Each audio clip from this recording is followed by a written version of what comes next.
Ah, the wind. Riding aboard the Grand Cipher, soaring across yet another cloud bank, I felt a pang of envy. The wind goes where it pleases, and it arrives when it may, a quality I have long sought to adapt to my fighting style. Here I stood in comparison, shackled to my duties as captain of a knightly order. Oft have I imagined the brighter futures I might have discovered, if only I were faster, more like the gale.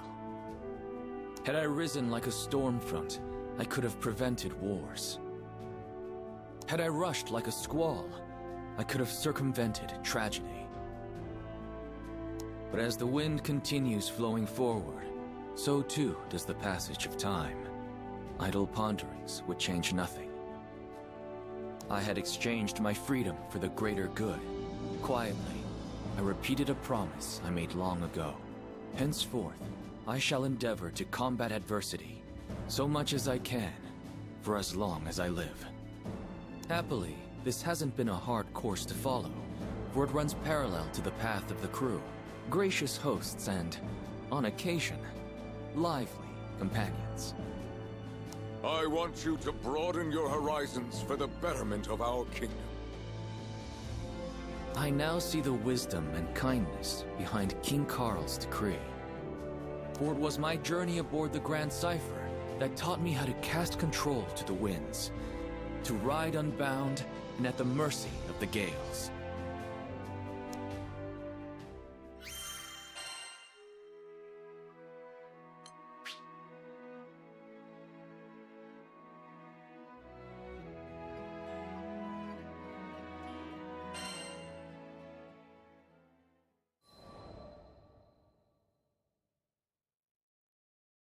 When I was a boy, my best friend's parents were killed by wyverns.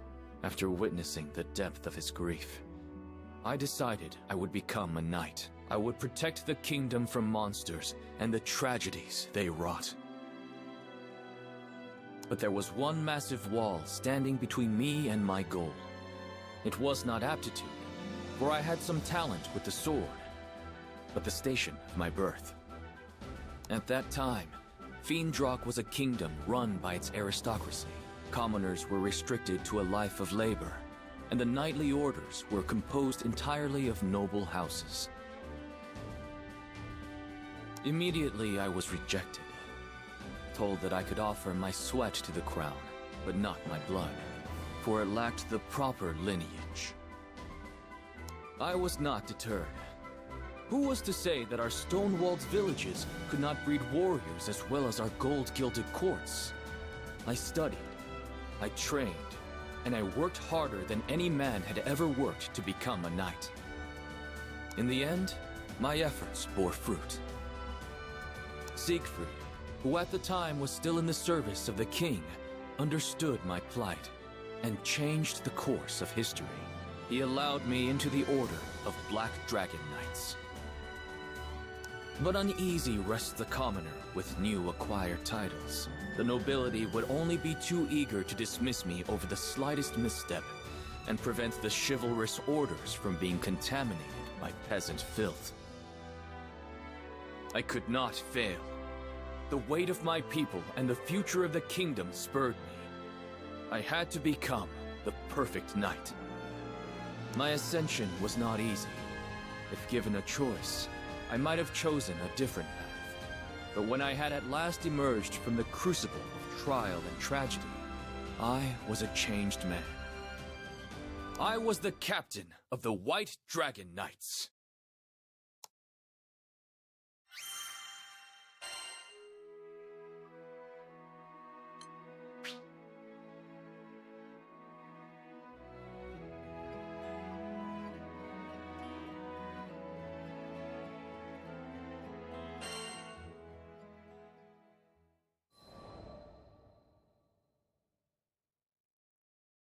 My mentor, Siegfried, was captain of the Black Dragon Knights.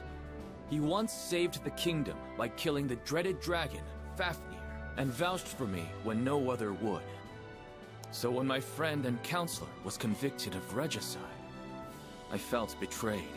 Siegfried's downfall thrust upon me the leadership of the newly dubbed White Dragon Knights, and I swore to bend all my power toward bringing him to justice. In hindsight, this anger was misplaced, foolish. There was no reason for Siegfried to assassinate the king. I should have deduced Royal Consul Isabella's hidden coup, long before turning on a man whom I knew to be steadfast and honorable. My mind trembled under the pressure of newfound responsibility. It howled and grieved for the loss of a beloved king. I know that this amounts to no more than an excuse. It was my flash judgment that drove me away from Siegfried when he needed me most. Had I been left to my own devices, the conspiracy may have never been brought to light. But I had Vayne and Percival at my side, and, though hunted by all the country, Siegfried himself infiltrated Isabella's cabal and alerted me to their treachery. I may owe the biggest debt, however, to the sky-faring captain, whose aid was instrumental in restoring peace to Fiendrock. After the dust had settled, His Majesty King Carl decreed that I explore other countries so I could gain experience befitting my new station. Thus, I became another crewmate aboard the Grand Cipher. Since then, I have visited various lands. I have seen myriad peoples and the responses to numerous threats. I have learned many things and gained many new teachers, and as they have given freely to me, someday I hope to give back to them. But there are yet countless leagues to travel, so on I sail across the skies, seeking the strength and wisdom necessary for a true leader.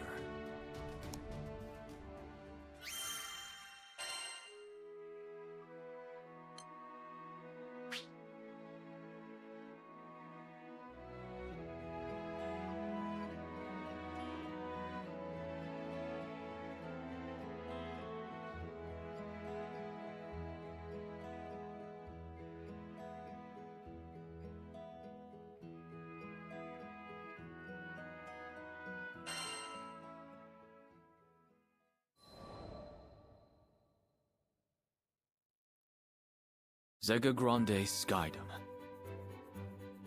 How much time had passed since our arrival here? With our battles against the Church of Avia and the pacification of many primals, it certainly felt like a lifetime. But now that things were a little quieter, we were content to return to our usual bread and butter, satisfying requests from locals. Though the crew was accustomed to quests of all sorts, one day, there came a demand that left us puzzled. Sorry for the confusion, folks. This request isn't for the whole crew. It's an escort mission for Lancelot, specifically. Me? But why? There were few in the Skydom who had even heard of my name. Curious, I asked about Hans, the man who had posted the quest. Oh, you don't know him? Seems like he was real familiar with you. Anyways, he's a butler for the Lord of Grassgard. I hesitated. There was nothing I could do that another crewmate couldn't accomplish just as well. Acknowledging a specific request for me felt... You're not at your fancy-ass court anymore, okay? On our ship, you don't have to worry about rubbing anyone's ego the wrong way. If you're interested in the job, just take it. Though he may not have been tactful, Eugen was, as ever, a fount of wisdom. Very well, then. I shall hear what this Hans has to say. It is a pleasure to meet you. I am Hans, butler to his lordship. The next day, an elderly man ambled onto the Grand Cipher, leaning heavily on his cane. But looking into his eyes, I sensed deep wisdom and a sharp mind. The pleasure is mine. I am Lancelot, a Skyfarer. Forgive me for not accepting your request at once, but I would like more details before returning an answer. Yes, well, his lordship Ludwin is in need of an escort. Hans explained. Ludwin was a lord of Grossgard, and he was looking for a mythical sword passed down through his family for generations. So far, his search had led them to a snowy peak, but nearby monsters made the trip too dangerous to risk without protection. Does your lord not employ a personal guard? He does. But as this quest is for personal gain, he believes that commanding their service would be an abuse of power. However, the lords of Grossgard have never been gifted in the martial arts. So if we head to the mountains without a decent sword arm, tragedy will surely befall us. But what led you to seek my sword arm specifically? Well, we knew we needed a highly experienced Skyfarer. The mission is dangerous, far too dangerous for any amateur. But perhaps more importantly, his lordship is quite the fan of yours, Sir Lancelot. A fan? My voice cracked in surprise. Yes, you are known as a knight exemplar, talented in both combat and scholarship. How fortunate that this very same Lancelot would come to our land and proffer his services. Whatever accounts you've heard of me were surely exaggerated. And so humble. Lord Ludwin will be overjoyed when he hears that we've secured your aid. The Honorable Sir Lancelot to protect us. What could be better? So, will you accept? Though this idolatry did not sit well with me, I could see no reason to refuse. From what I'd heard, Ludwin seemed an honorable man. Besides, there was much a lord of this skydom could teach me. Very well. On behalf of our crew, I accept your request.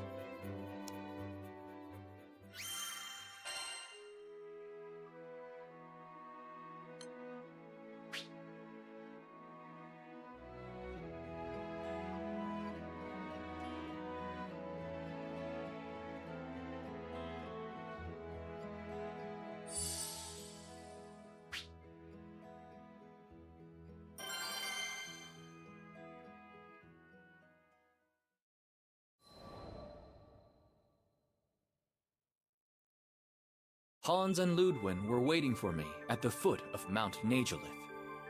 It is an honor and a privilege to meet you, Sir Lancelot of Fiendrock. Hans has probably already told you who I am, but allow me to formally introduce myself. I am Ludwin, Lord Protector of Grossgard. Though his aura was imposing and befitting of a lord, he also felt courteous and down-to-earth. The honor is mine.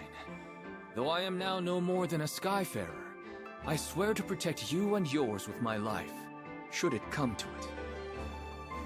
Well, whatever your title, I am glad to have your aid. Ludwin was beaming. Hans had told me of his excessive devotion, but it was another thing seeing it in person.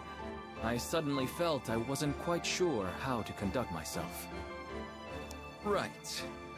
So you believe a family heirloom is hidden among these peaks? Not the sword itself, but the first of a series of trials that shall reveal the blade in due time. I see. And what is the first trial? There's a record somewhere around here which should detail the whereabouts of the sword. A little game of my family's, if you will. But on second thought, perhaps a great knight such as yourself has nobler things to do than this frivolous treasure hunt in the snow. Yes, perhaps we had better call it... My lord. Hans was stern, more mentor than butler. The ancestral trials are not frivolous. Each one holds an important meaning. Those same challenges taught your father how to reign. Skies rest his soul. Yes, you're quite right. Forgive me, Hans. So, with that settled, I shall count on you, Sir Lancelot, to provide the muscle. For as you may know, I am sadly little more than a statesman. I am yours to command. With that, I unsheathed my twin blades and started our quest. We go into the Viper's Nest. Take care. I'll go on ahead and make sure the path is secure. For your own safety, try not to stray. Oh, do let me know if I can be of assistance. My lord, let's leave the fighting to the professionals, shall we? Oh, yes, of course. Well then, Sir Lancelot, do what you do best.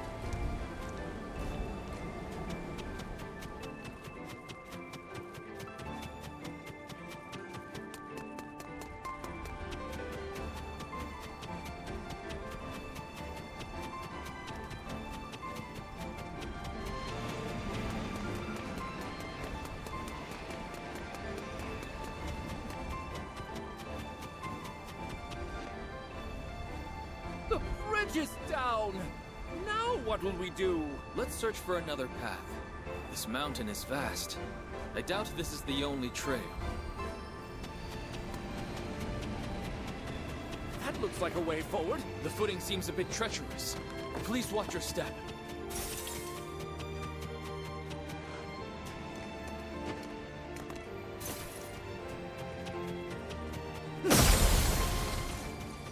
God! Monsters! Stay behind me. I'll deal with this.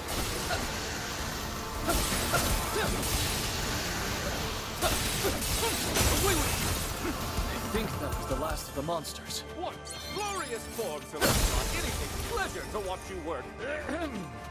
If you're unhurt, my lord, we had better proceed.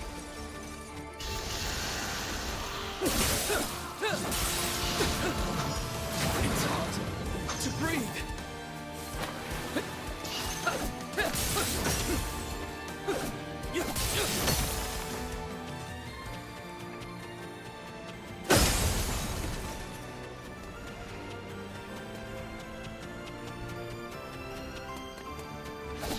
Lots of these ranged pop-doodles. Do be careful, Sir Lancelot. Don't worry. I'll close that distance in a heartbeat.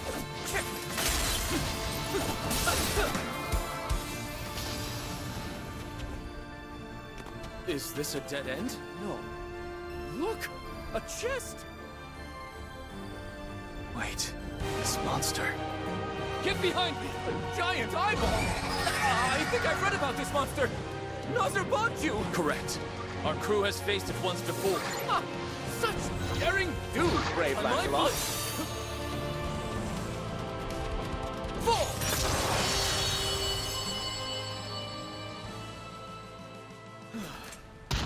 I believe we're safe now. One blade for truth, one for honor.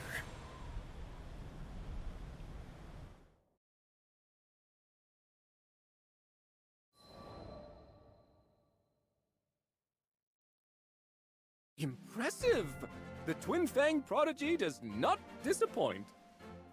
Thank you, my lord. I hadn't done much during our climb, so the praise caught me unawares. Shall we check this chest? It could contain the record you seek. Yes? Let's see what she's holding. The young lord opened the box. A rather dry affair, as we already knew what to expect. And here it is! In his hands, he held a flaking tome, its pages warped and yellowed by age. This takes me back. Once upon a winter, I sought out that very book with Ludwin's father. And now it's been passed to me. But this... As Ludwin flitted through the pages, his face twisted into expressions of greater and greater perplexity. I can't read this at all! Is this some sort of code? I suppressed the urge to take a glance myself. My duty was to protect, not translate. In the end, it was Hans who broke the silence. If it pleases his lordship, shall I offer a hint? Ludwin shook his head. No, this is a trial that I must conquer myself. And on that note, I believe you are dismissed, Sir Lancelot. I thank you for your services today, and payment will be made forthwith. Understood. If ever you need my help again, do not hesitate to call. Thus, my private escort mission ended without much fanfare. And yet, I had a feeling that our paths would cross once again. At least, I hoped that they would. There was something about Ludwin. His earnestness, perhaps, and his love for his comrades that resonated with me.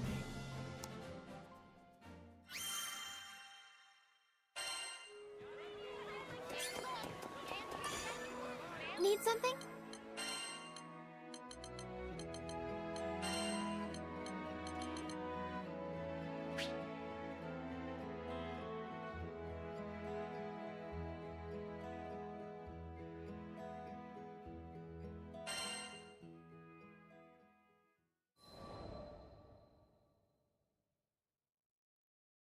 My premonition proved correct.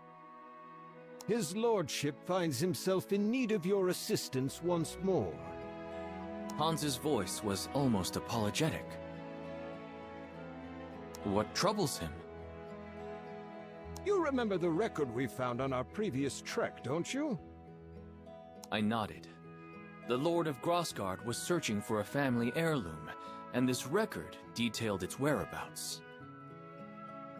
However, the directions were written in code, which Ludwin had yet to decipher. He told me, and I quote, "Hans, don't you dare bother the charming and brave Lancelot over a mere trifle. But he hasn't made any headway on his own, and I've no doubt he's secretly yearning for your aid." I looked at the butler with some confusion. Hans, I recall you saying you'd already completed the trial with Ludwin's father. Indeed.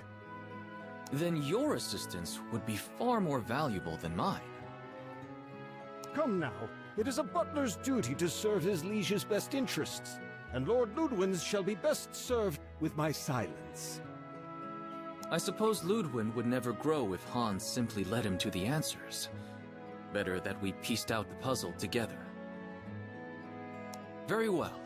I accept your request. I thank you on behalf of his lordship. Now I was beginning to grasp at the deeper meaning behind these tests.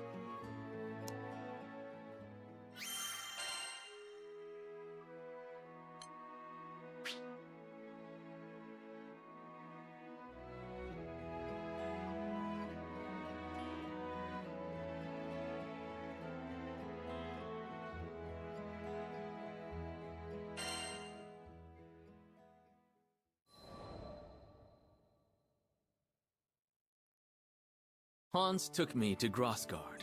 As an artist's soul is mirrored in their brushstrokes, so too is a lord's character reflected in the state of their dominion. Everywhere, you could see Ludwin's gentle touch. From the full fields, to the content faces of the farmers, to the laughter of children and adult alike that filled the air. What do you think of our humble land? I tore my eyes away from the bright orchards and turned to Hans. It's beautiful. It may not be large or bustling, but I've never been to such a peaceful dukedom. I'm sure his lordship will be pleased to hear that assessment. Suddenly, I found myself curious.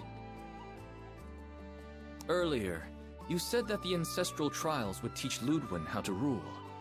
But judging from what I've seen here, he is already a capable lord. What more would you like him to learn? Hans smiled tenderly, as a grandfather might when speaking of a beloved grandchild.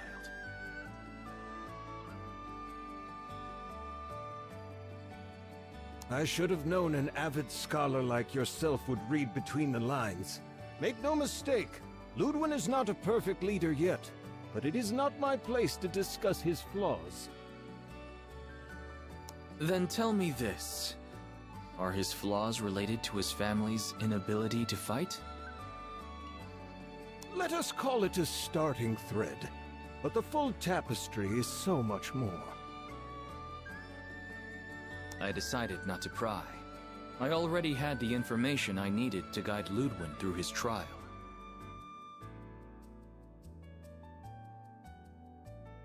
Sir Lancelot? I don't remember sending for you.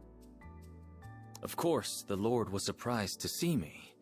Although friendly, I was a rogue element in a world where this man had control of nearly everything. I have come at the request of Hans. He would like me to assist you in deciphering the tome. I see. Hans does have a knack for meddling in his lord's affairs, but I welcome you all the same because, to tell the truth, I'm getting absolutely nowhere. I smiled, despite myself.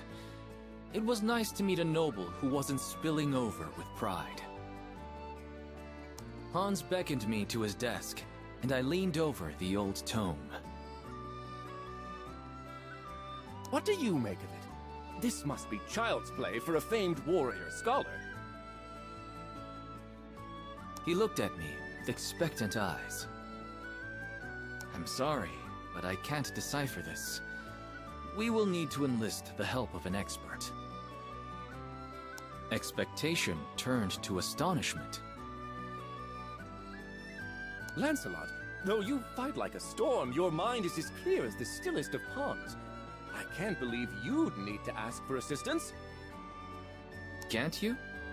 Every second I spend on the battlefield is a second away from the library. Ludwin hesitated a while longer, but when I strode to the door and held it open for him, he sighed and relented. No one in either of our circles was well versed in ciphers, but that was a matter of small concern. I knew an information broker. Zothba put me in touch with a language scholar who delivered a key to us within a fortnight. Well, I'll be. The clue was in the names of my ancestors. Ludwin stood up behind his desk and stretched, and the lines of care and worry melted from his face. He must have had many sleepless nights poring over the withered pages of the tome alone.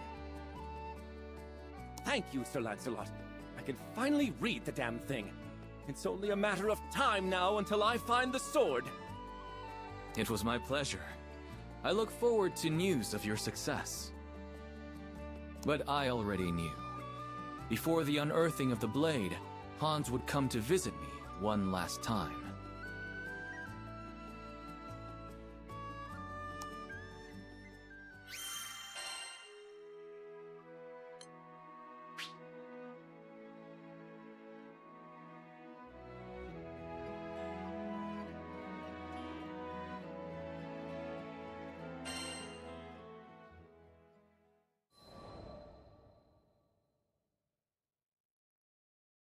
I was half right. It was not Hans, but Ludwin himself who showed up at our doorstep.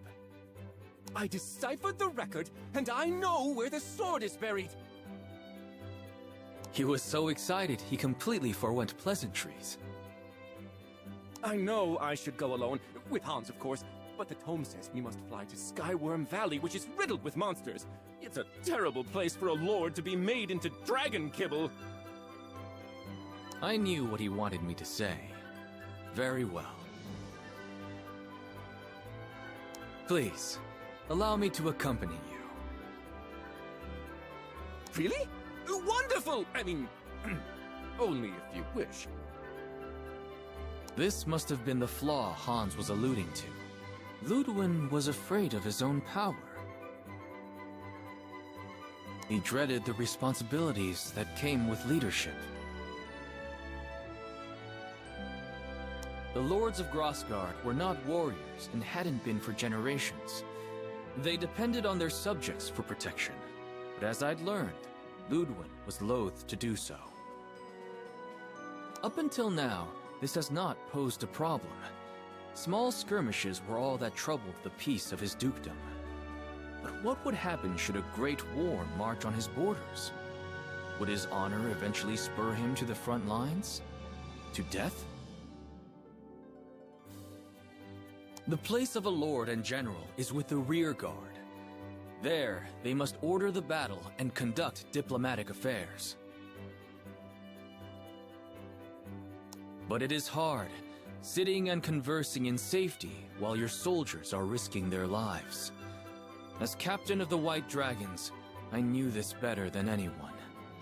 You feel as if every death is on your head. At last, I had come to fully understand Ludwin. If these trials, as Hans said, could help him come into his own, then I would do everything in my power to guide him to victory.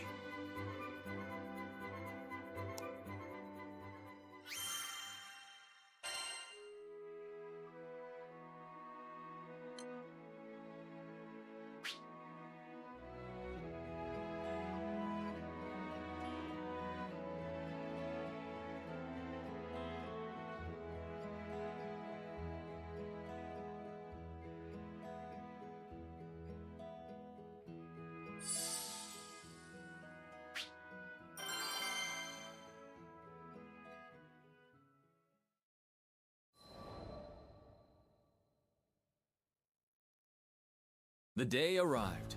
Ludwin, Hans, myself, and a few more compatriots met outside of Skyworm Valley.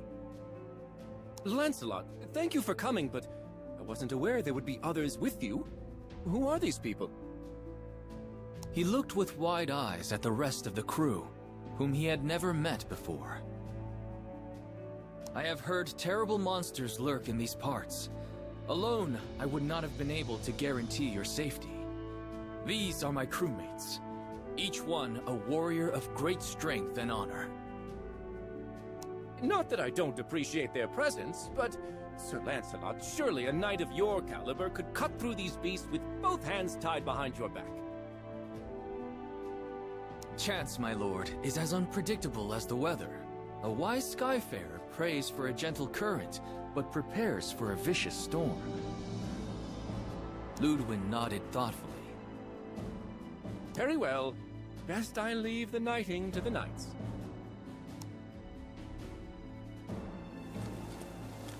I'll clear a path. Stay close.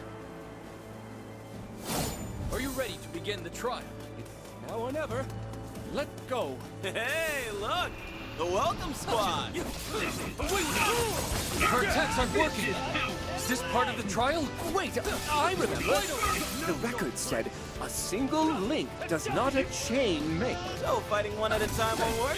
Let's hit it all at once. Very well. On Lancelot's mark. Into the fray! Too slow! Give it! Stay focused! Surrender! Push forward! Wide open! It's working. Very clever, Vane. Siegfried thought clever. Silence. If not for Lord Ludwin's counsel, you would have been lost. Come You did it! We You will really prevail! did it! Bold of you to order me. I only would wish be a I'd problem. have been of more use. Don't worry about it. We've all got stuff we're good and bad at. There is no shame in seeking help from others. It builds trust. Yes, trust. That is all we ask from you, Lord Ludwin.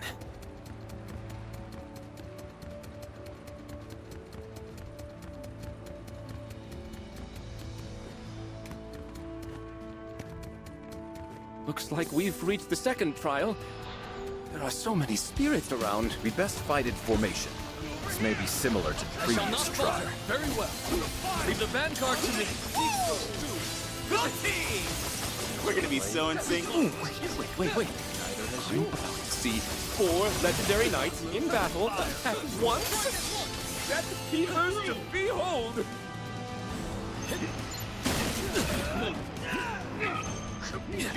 These blind attacks aren't working. We need to coordinate. On my mark! In position. Teamwork, baby! You're coming into your own. I am still but a shadow of what I will become. Now, on my honor. Proceed with caution. I'm with you! Away with Seize victory! These blind attacks aren't working. We need to coordinate. Wide open. Push forward. Push through! Ready! They're wide open. Into the fray! Does it for the second was as trial. expected. Too easy, Lancelot? Not at all. We've only made smooth progress thanks to the team. We fought alongside each other for years. This was nothing.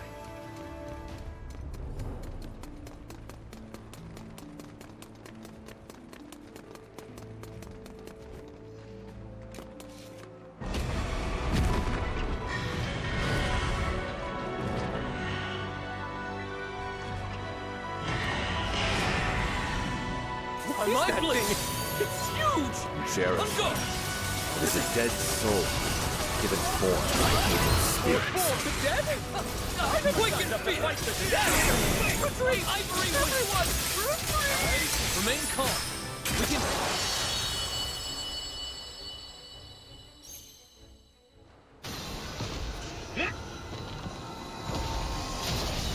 You took down all those monsters. That was sublime. Well, the chest awaits you, my lord.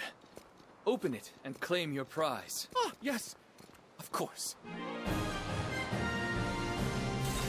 One blade for truth, one for honor.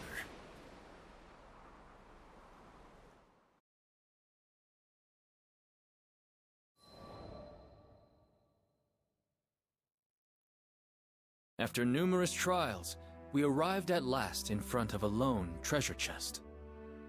If it hadn't been for your help, Sir Lancelot, I wouldn't have made it this far. I fear I won't ever be able to repay this debt. There is no debt between us, but do not trouble yourself about me. Look now to your prize. With trembling hands, Ludwin undid the clasps of the chest and lifted from it a sheathed sword. The blade of my forebears. It's, lighter than I thought it would be. Carefully, he drew forth the weapon. What's the meaning of this? It's just a hilt! Ludwin was the very picture of distress. But I saw through the riddle at once. A sword with no blade. A weapon that could neither defend nor slay. It was a message, left by the first lords of Grosgard for their scions. Gently, I cleared my throat. Perhaps, my lord, it was meant to be a hilt, and a hilt alone. What? Why would my ancestors bequeath unto me a hunk of metal? You will find the answer to this puzzle, as you have to all the others. Slowly, Ludwin's grip on the blade relaxed, and he began to turn it over in his hands. Fine. I'll give it a bit more thought.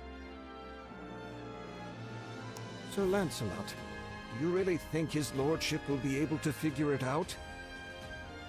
On our way back, Hans fell in beside me to take whispered counsel. What does your heart tell you? You have been at his side all these years.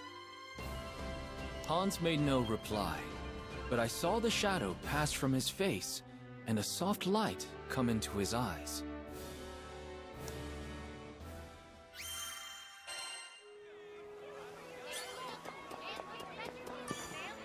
Good day. Let's see.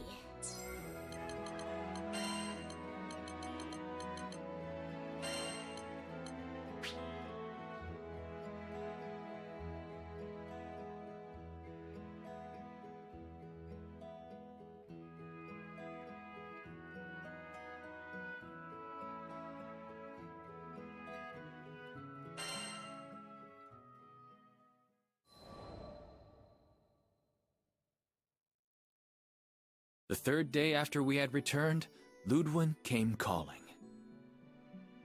I've got it! The meaning behind our family heirloom! With great reverence, he laid his hand on the hilt, which was sheathed at his hip. At last, the pieces of the puzzle are gathered and the picture is whole. The tome in the mountains, the message in code, the chest guarded by monsters, and the sword without a blade. Ludwin laughed dryly.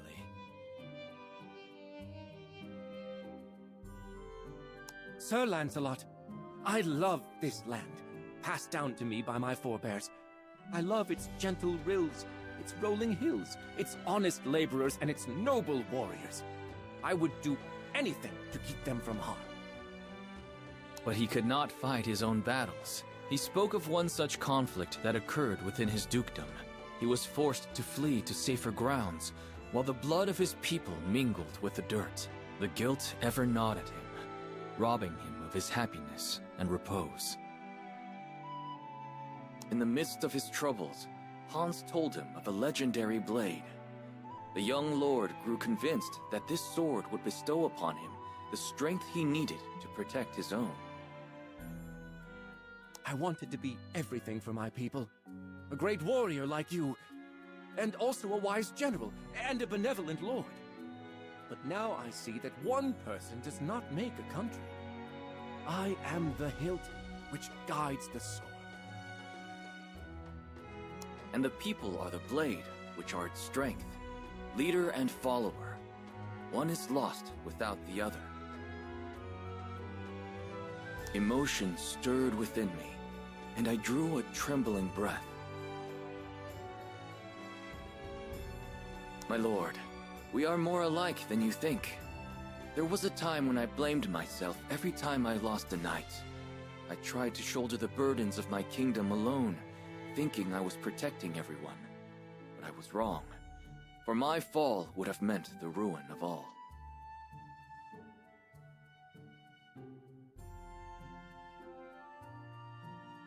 Ludwin nodded. You're right. I'm done tearing myself into pieces, trying to play 100 roles at once. My people are counting on me to guide them, and so I shall, with this sword. He drew the hilt from its sheath. Look to your own duties, and trust your comrades to fulfill theirs. That is all we can do. I won't ever forget this lesson, Sir Lancelot. I swear upon my ancestors that from this hour henceforth I shall dedicate myself to becoming the fair and wise lord that Grossgard deserves. The clouds of doubt were gone from Ludwin's eyes. He had found his path at last. And I had been reminded of something important. It was true that leadership and responsibility acted as shackles, but they were also anchors, providing safety and stability on a sea of uncertainty.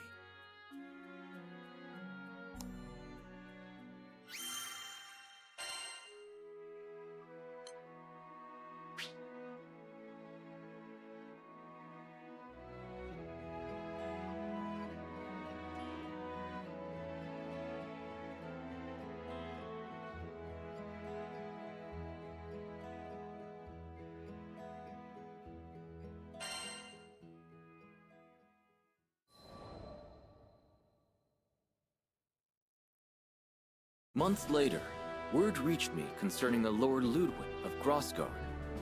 It was said he had no great strength of arms, but his wit and will were edged sharper than steel. Under his rule, the people lived in peace, and their fields were ever gold.